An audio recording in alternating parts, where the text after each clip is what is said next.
చనిపోయిన పాము మనిషిని ఎలా చంపిందో తెలిస్తే మీరు ఆశ్చర్యపోతారు. చైనాలో ఒక మనిషి ఎలా చనిపోయాడో తెలిస్తే మీకు గూస్ బంప్స్ వస్తాయి. చైనాలో కోబ్రా సూప్ చేయడానికి ఒక ఫేమస్ చెఫ్ అయిన చెఫ్ పెంగ్ అనే ఆయన ఇండోనేషియన్ కోబ్రాని 12 పీసెస్గా కట్ చేశాడు. వినడానికి కాస్త వింతగా ఉండొచ్చు, కానీ చైనాలో ఇది చాలా నార్మల్. నాక 20 నిమిషాలు గడిచింది. తర్వాత ఇప్పుడు పాముని ఉడకబెట్టాలి కదా, కానీ వాళ్ళకి ఏమాత్రం ఐడియా లేదు, ఎందుకంటే దాని తలపాము ఇంకా బతికే ఉంది కాబట్టి.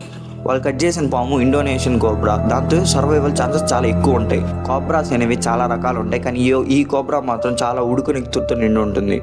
ఆయన కట్ చేసిన 12 పీసెస్ని కుక్కర్లో వేసాడు, కానీ తల భాగం టచ్ చేసేటప్పుడే ఆ పాము ఎగిరి తన చెయ్యిని కొరికేసింది.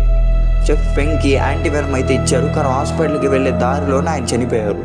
సో ఎక్స్పర్ట్స్ ఏమంటున్నారంటే, ఇప్పుడు హై లెవెల్ డేంజరస్ పాములు ఉంటాయి కదా, వాటికి తల బాడీ వేరు చేసినా కానీ అది 1 గంట వరకు యాక్టివ్లోనే ఉంటుంది. తల భాగం అంటే రివెంజ్ తీసుకొని రెడీగా ఉంటాయి అన్నమాట.